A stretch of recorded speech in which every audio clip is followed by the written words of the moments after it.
नमोस्तु रामाय सलक्ष्मणाय देव्यै च तस्यै जनकात्मजायै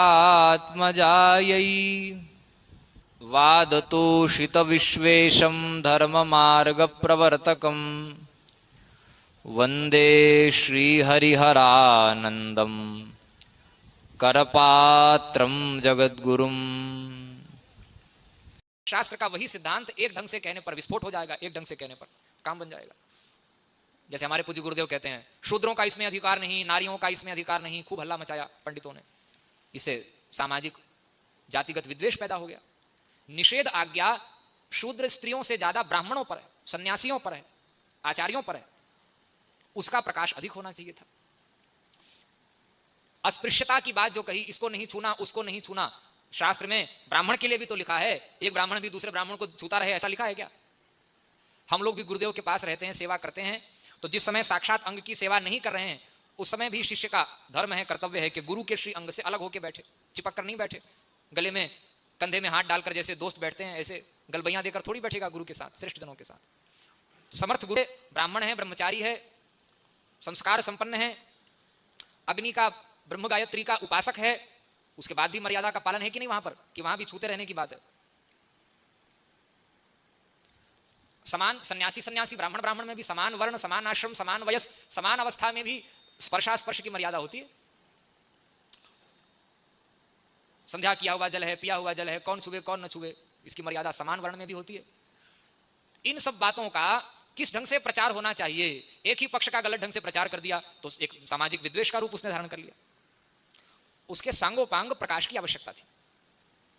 सर्वाधिक विधि निषेध शूद्र और स्त्रियों से सैकड़ों सैकड़ों गुना अधिक निषेध आज्ञा ब्राह्मण के लिए है। ये नहीं करे, ये नहीं करे, ये कपड़ा नहीं पहने, ये नहीं खाए, वहां दृष्टि नहीं रखे, वहां विचार नहीं रखे। कितना सूक्ष्म विचार है।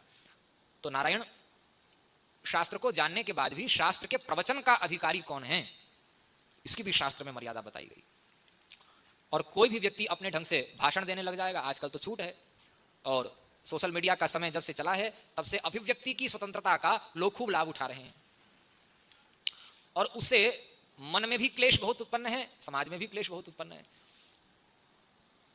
अक्लिष्ट उपयोग करें तो घर बैठे श्रेष्ठ महापुरुषों से लाभ भी ले रहे हैं लोग, निसंदेह, लेकिन परमार्थ पथ से च्युत भी बहुत हो रहे हैं। इसलिए उपदेश की मर्यादा शास्त्र में सबके लिए नहीं है। हम वृंदावन में परम पूज्य स्वामी चेतनानंद तीर्थ जी महाराज के साथ रहते। दूर से एक भंगिन आ रही थी वृंदावन में, ऊपर मैला ढोई हुई थी, बूढ़ी थी।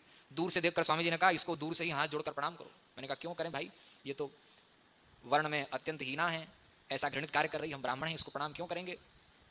स्वामी जी ने कहा, अरे जो कार्य यह इस समय आपके लिए कर सकती है, कर रही है, वो आपको जन्म देने वाली आपकी माँ भी इस समय नहीं कर सकती।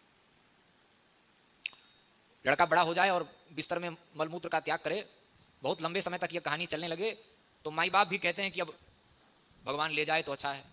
उसके कष्ट के नाम पे अपना कष्ट नहीं सहा जाता उनसे।